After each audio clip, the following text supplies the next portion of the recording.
Heat race number 2 is on the racetrack. Let's go back down to the pits and with Shane Andrews. Joey Saldana, you have had an absolute tough night here tonight. What do you got to do to get this car going forward? Probably you guys need to interview people that are fast right now. We're not doing that good, and just got to keep working on our Budweiser number 9. And it just this place is all qualifying. If you don't qualify well, you're gonna have a bad night. It's very hard to make up after that. So we just keep working on our car, and hopefully we can make it better. And a really good racer out of Washington got hurt last week, Travis Roots. So all our thoughts and prayers go out to his family and him, and hopefully he recovers soon. Well, they're going to keep doing what they need to do down here in the 9 pit. Bobby, back to you. Thanks, Shane, and we want to echo that too from Brad, myself, and everyone at Speed and with the World of Outlaws Sprint Car Series. We wish Travis Roots well and hope that he gets better very soon. We'd love to see him back out here at the sprint car races.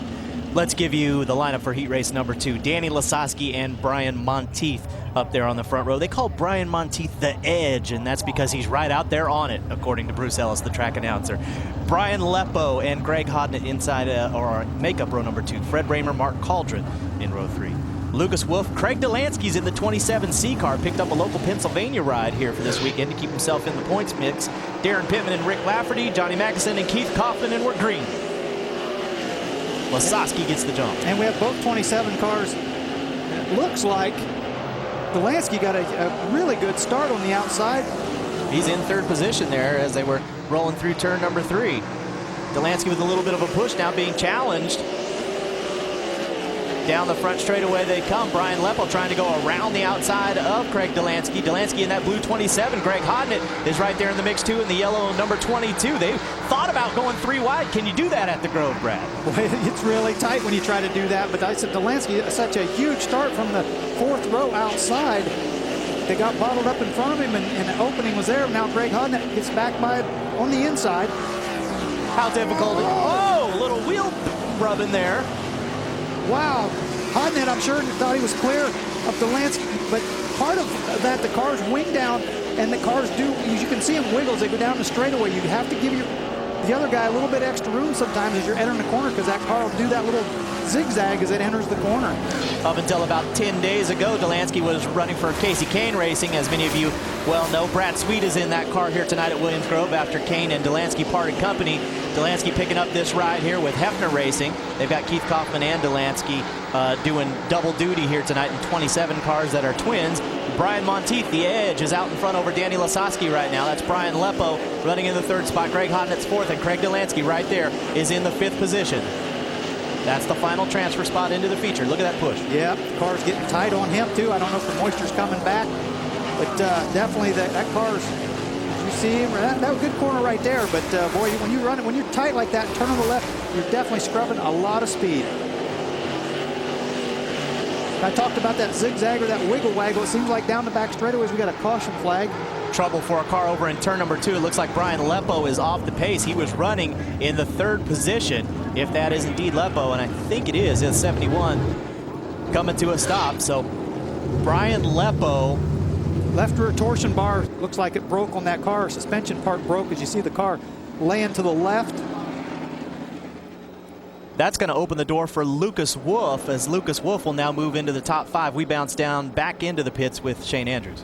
There's an old adage in one movie that I can't remember. It says, I love it when a plan comes together. Oh, yeah, that was the A-Team. Jason Myers, you guys are running like the A-Team tonight. Congratulations on that heat win. Tell us about that run.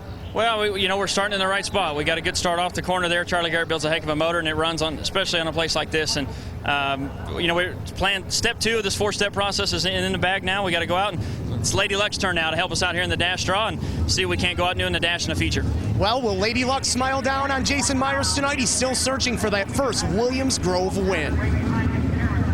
Jason Myers headed back over into his hauler right now as they continue to take a look at. They're watching the races. That's pretty neat when you can the live race like this. They got it all down in the haulers down there, and they can keep up with all the action and really watch the racetrack is what they're looking for. Let's bring in Aaron Crocker-Evernham into this mix. Aaron, you've run laps here at Williams Grove in the past. What do you think about what you've been able to see here so far tonight? I just want to comment on what Brad keeps talking about being aero-tight. I hadn't driven a sprint car in 5 years and ran a few races this year, and it seems worse than ever. I'm not sure if it's the new flat wings that they run, but especially at a racetrack here with long straightaways and you're right in all that disturbed air, It seems like when you go in that corner, you have no feeling in the front end, and that's why so many of these cars look like they're turning to the left and heading up the racetrack. There's just no feeling in that front end. And what she's talking about with the new wing rule this year, they went to the flatter wing rule, which is less efficient. So what they're doing to compensate that, they're actually mounting the wings further back on the car, but more importantly, they're standing them up a lot at a more severe angle. That punches that bigger hole in the air as we talk about it. So when you tuck in behind a race car and it takes the air off of your nose wing, that car will literally do a wheelie down the straightaway, and that's an unnerving feeling. Talked to Erin earlier, that happened to her. We saw Brian Paulus do it here one time. Pulled in behind the car, and the front wheels literally came 5 or 6 feet off the ground. So from a driver's standpoint, you need to be aware of that when you tuck in and out from behind someone. Tomorrow night at 7 p.m. Eastern, join Lee Diffie and Ralph Shaheen for the latest motorsports news. They'll bring it all to you on the Speed Report. It's NASCAR at Kansas, Formula One at Suzuka, Japan, MotoGP in Portugal, and much more. The Speed Report, Sunday nights at 7 p.m. Eastern, exclusively on Speed.